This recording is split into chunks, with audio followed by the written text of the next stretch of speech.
Hi, this is part two of 3 parts altogether. Um, and it's about religion and nature, kind of the how religion came from nature.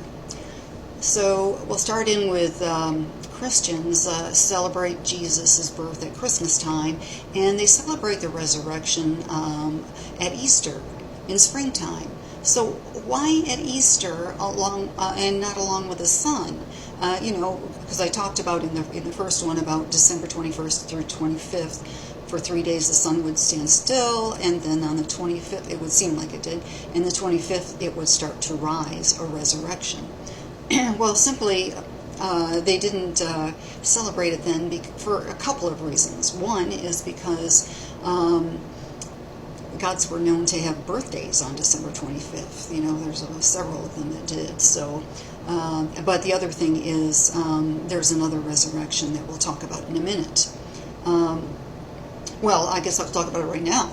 Also, at equinoxes, the day and night are the same length. Your spring equinox, that's what it's about. It kind of sounds like equal. And then going further into spring, in summer, the days get longer and the nights get shorter. So it would get warmer and the crops would once again grow and plants and trees would turn green, as if a resurrection were occurring with the earth. Life has come back, you see. So there's more than, just the sun resurrecting. It's also the earth.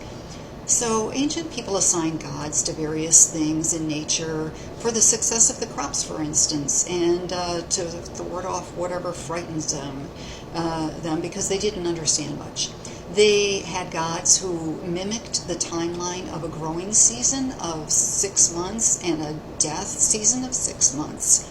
Have you heard of the god Tammuz, or Dumuzi, possibly? They are the same god. Dumuzi was a slightly different area, and where people heard about Tammuz and kind of changed the name. They liked Dumuzi better, I guess, or just messed it up and started calling Dumuzi. And Tammuz was the earliest. It was the oldest of the male gods. I don't want to say the oldest of the male gods. That isn't really right, but just older than Dumuzi. Let's put it that way. They had basically the same story too. So Tammuz, interestingly, made it into the Bible, a pagan god. Well, he's not the only pagan god that made it into the Bible. I don't know if you realize that or not. But anyway, he did. So Tammuz was an agriculture god and consort or husband of the great goddess Inanna. And the Bible is telling people not to worship Tammuz because they're trying to get rid of all the other gods that still linger, all those pagan gods, pesky pagan gods. So most Christians will claim Tammuz is not in the Bible, and they're being honest. They don't think it is, that he is. But I always tell them to look it up, and I don't think they ever do. But he's in there. Yeah, they'll find him. Maybe. Anyway. There's lots of stories and variations about Tammuz, but I am going to tell you one story that's probably the most common. But anyway, in the Bible, the women were weeping for Tammuz because he was going to the underworld. Hell had not been invented yet in Sumerian times, but there was an underworld for the dead, a gloomy place first run by a queen of the underworld, the sister of Inanna. It's interesting that women had so much power back then, Inanna, this great goddess, and the sister running the underworld.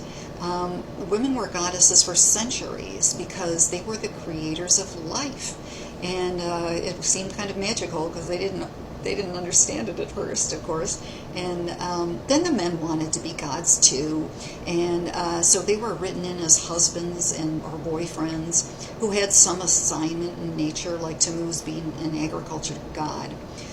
For comparison, Inanna was goddess of agriculture, fertility, love, war, probably a couple other things, and queen of heaven. Eventually gods started taking over, and women were written in as temptresses most of the time, like, or have snakes in their hair, or as beasts. And finally, they weren't written about at all as goddesses. Patriarchy took over. And that's what we have today. We're getting rid of it. We are. We will. Anyway, that's the end of part 2. We're going to go on to one more part. Oh, I should turn it off first. That would help.